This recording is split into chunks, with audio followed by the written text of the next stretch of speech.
Hey guys, how's it going? Hope you're doing well. My name is Crown, and today I'm going to read you some very interesting stories that I hope that you're gonna love. And now, without further ado, let's go!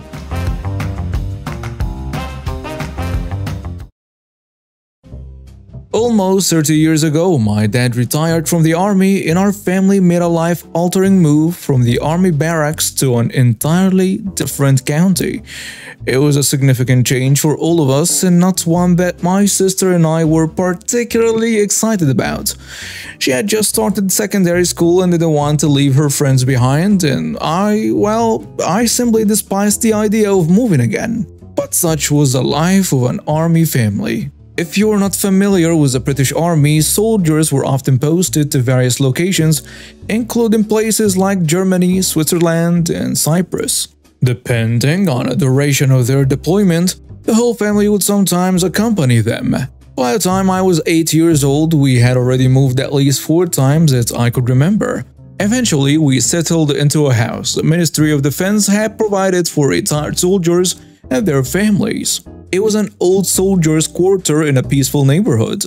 We embraced this place as our forever home, making the end of our nomadic lifestyle. About 6 months after we'd moved in, we had some family friends over for dinner. We all gathered in a dining room, reveling in the novelty of having an actual separate room for dining, distinct from the kitchen and living room. It was quite a revelation for me.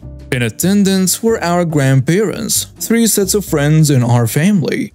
So many cars parked in our driveway made it unmistakably clear from the outside that the house was not vacant. Our home was bustling with people. As we sat down to enjoy the evening, my dad's eyes suddenly widened in shock. He stared out the dining room window and I followed his gaze to see what had alarmed him.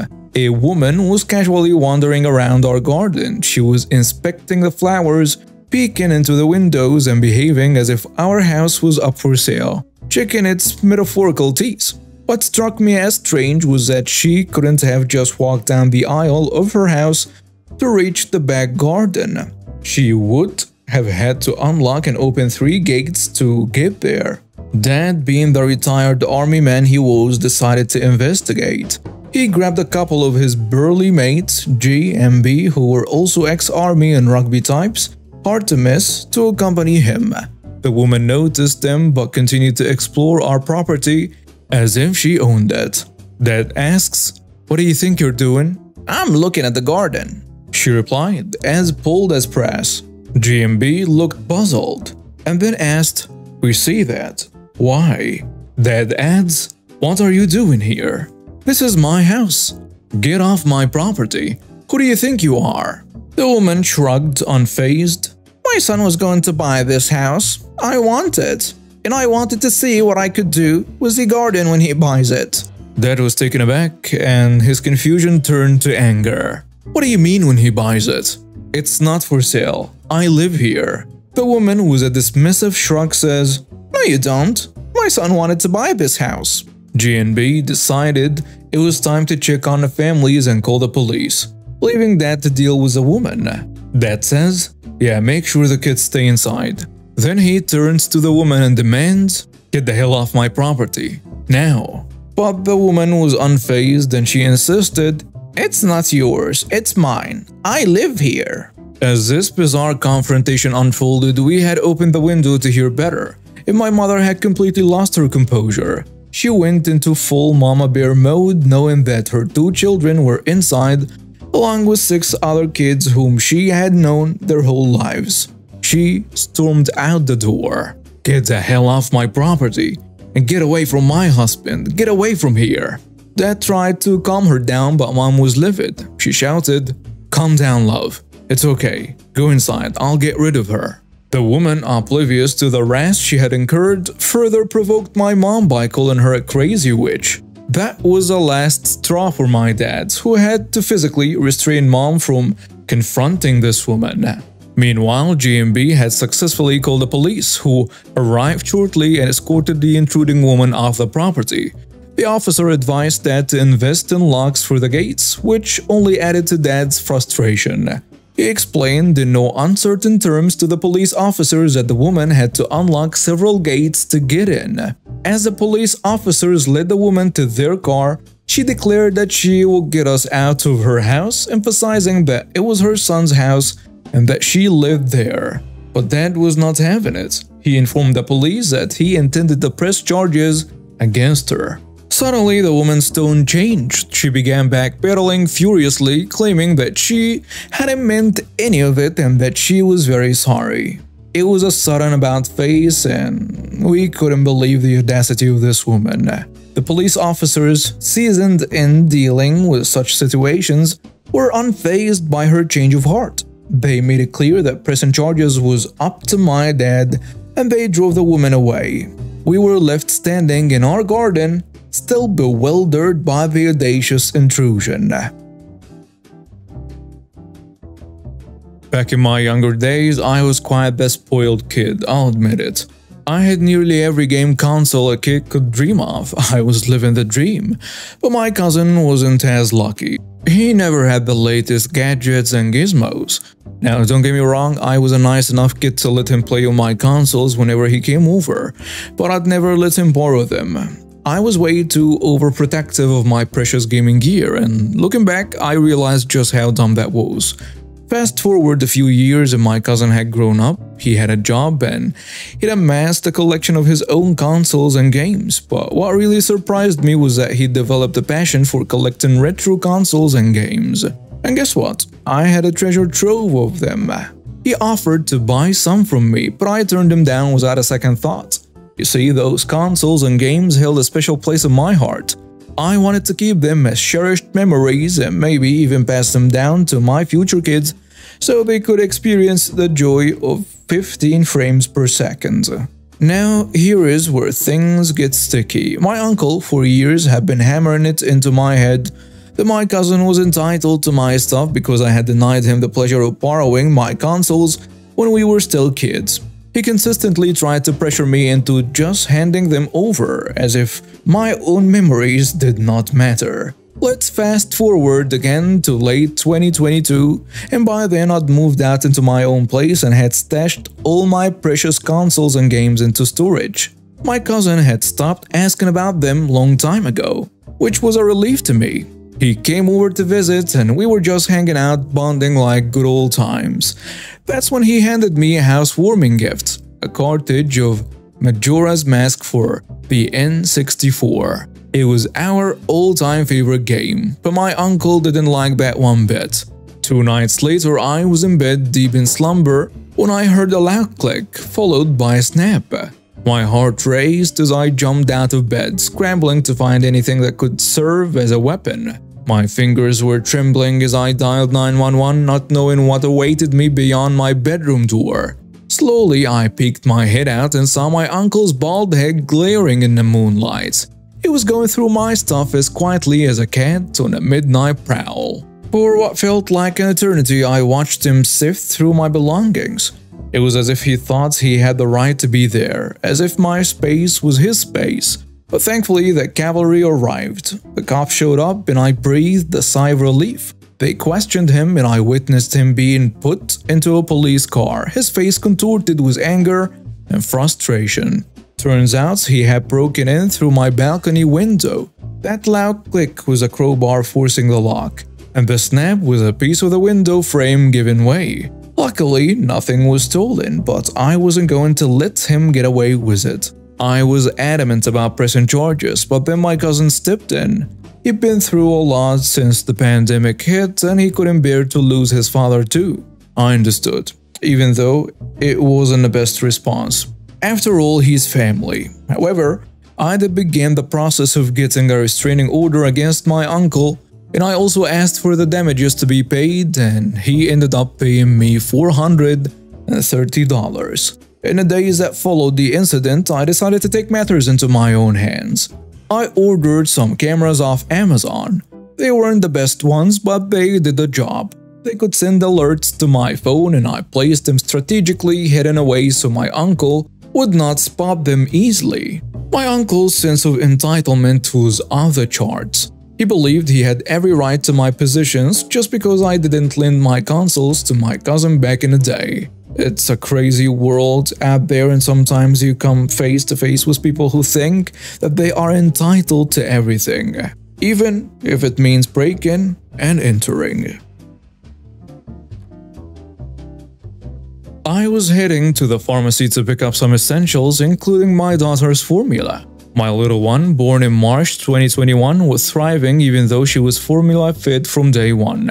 It wasn't my first choice, but hey, fit is best, right? My daughter was healthy and hitting all her milestones, and that's all that mattered. I always ordered her formula in bulk from the pharmacy so I wouldn't deplete their stock for others. It was the pharmacy's own brand, reliable and safe.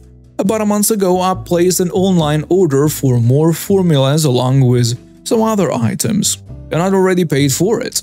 The notification had come in that my order was ready for pickup, so I hopped in my car and headed over. When I arrived at the pharmacy, I joined the line, ready to grab my order and be on my way.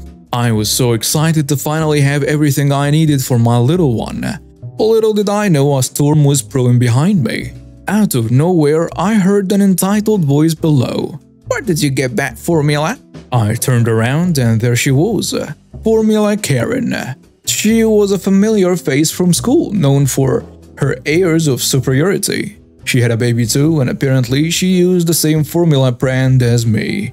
I had 4 boxes of it in my basket. I tried to be polite and told her that I'd order it online and it was ready for pickup.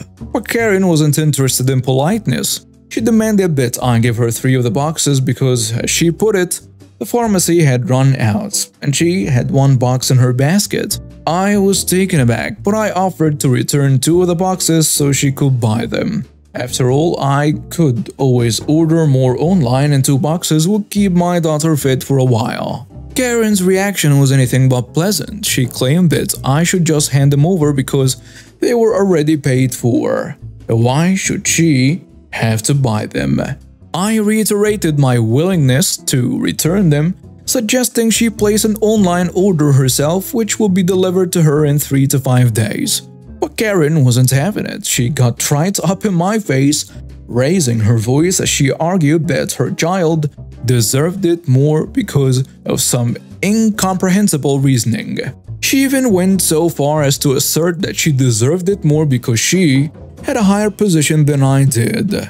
A bizarre argument that left me utterly bewildered. I stood my ground and maintained that every child deserves what they need, and that I was willing to help her by returning the boxes. But Karen's entitlement knew no bounds. She yelled that I should just give them to her, appealing to the camaraderie of motherhood. I wished her a nice day, thinking that would be the end of it. By this point, the cashier had called for a manager and another staff member to assist with my items. They were genuinely kind-hearted people. The staff member and I gathered bags to carry my things, and that's when Karen decided to escalate things. Without warning, she grabbed 1 bag with some formula and bolted, along with her basket of unpaid items. What she left behind was her phone, which had slipped from her hand in the process of snatching my stuff. Honestly, I was terrified. The manager tried to chase after her, but she had disappeared into the crowd. That's when another customer stepped in, holding Karen's abandoned phone. With my belongings secured, the staff member and I went to load them into my car. We were offered something to drink, and I was truly grateful for the kindness I was shown. The manager had Karen's phone but couldn't unlock it. Fortunately, she had emergency contacts listed, which didn't require unlocking. The manager called her husband and explained the whole situation. He was stunned and immediately drove over. When he arrived, he apologized profusely, saying that Karen's sense of entitlement had only worsened since her recent promotion at work. The manager explained that she had stolen from the store and they were filing charges, no exceptions. They even placed warning stickers inside and on the windows to deter potential thieves. About an hour later, Karen's husband returned with her in tow, and the police were already on the scene. He again apologized and explained how her arrogance had spiraled out of control after her promotion. Karen was arrested, and I finally got my belongings back. The manager informed her husband that she was banned from the pharmacy, and if they needed formula, they could order it online or ask someone else to pick it up. He thanked the manager for the call, apologized again, and left, his head hanging in shame. Karen had to pay a fine as well, but since I got my things back, I didn't/couldn't press charges. A report was made as part of the theft of items of the story. The pharmacy did press charges even with a return of their items. My statement was taken, but I was told that I will probably not hear anything. I said I didn't mind. The manager promised to keep me up to date. Karen is now trying to badmouth me to that friend and all others. It doesn't work because of her own hubris and the fact that said friend's daughter was working in the pharmacy when it happened. Guys, I need your advice on a situation that's got me feeling like I might be the jerk. It all started when my wife's cousin and her family, who had traveled from Pakistan, wanted to visit us here in the States. Now, I've never met these folks before and it's turned into a bit of a family feud. Let me give you the lowdown. My wife's cousin, her husband, a 6-year-old and a newborn along with a husband mother, were planning to visit my wife's mother. Both my wife and her sister live just 15 minutes apart, but my wife's sister initially invited them to stay at her 2-bedroom apartment. Then, just a week before their visit, my wife's sister dropped a bombshell. She asked if she could stay at our place instead because we have a larger house with 4 bedrooms. Now, here is where things get sticky. I work from home and my wife works at the hospital. We don't have any kids and the weekdays are my busiest days. Having my wife's cousin's family stay with us on weekdays, especially when I need to focus on work, wasn't something I was prepared for. My wife's sister assured us that they'd only need a place to sleep since they would be visiting her during the day. But honestly, I had my doubts. First off, I've never met these folks and I don't know what to expect. I've got no clue about their child's behavior and our house isn't exactly kid-friendly. I mentioned to my wife that if we'd known about this arrangement a month in advance, we could have mentally prepared and made the necessary accommodations, but last-minute changes like this, well, they are a bit tough to swallow. Now, my wife's sister is calling me selfish and a bad guy in this scenario. She's using my wife as a messenger, which isn't making things any better. My wife is on my side and she doesn't appreciate the strain the situation is putting on their close sisterly bond. To add more drama to the mix, my wife's birthday is just around the corner. Due to all of this drama, my wife's sister and her family have decided not to attend the birthday party, and it feels like blackmail to me. And I'm stuck wondering if I'm the one in the wrong here. So, am I the jerk? Update. We decided to extend an olive branch. I offered to pay for 75% of a nearby Airbnb. Heck, I'd even go for 100% to end this feud.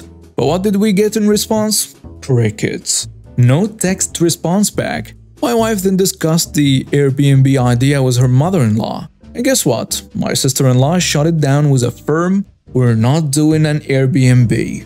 I also offered to host my mother-in-law, but she wants to stay with my wife's cousin's family. It's like a never-ending cycle of drama. Now, for a bit more context, I'm Indian, and I understand the Desi culture quite well.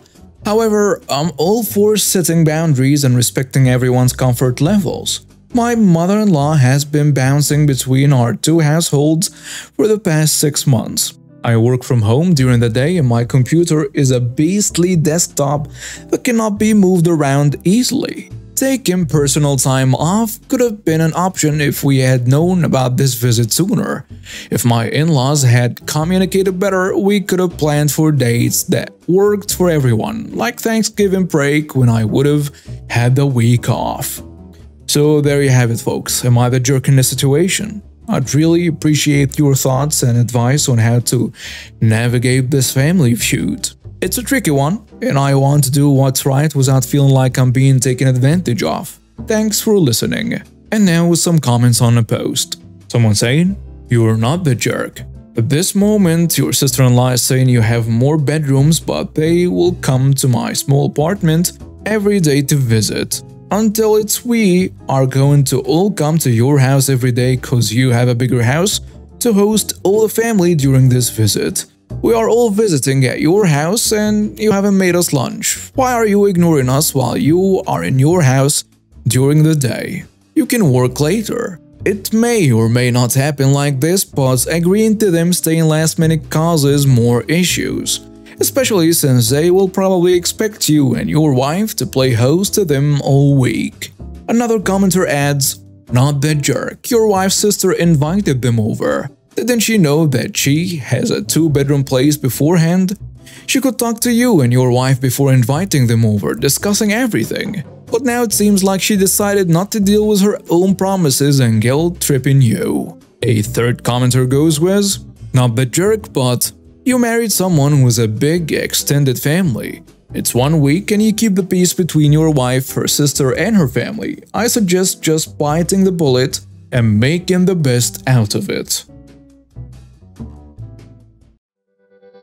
And now we have reached the end of today's stories. Thank you for watching and see you next time.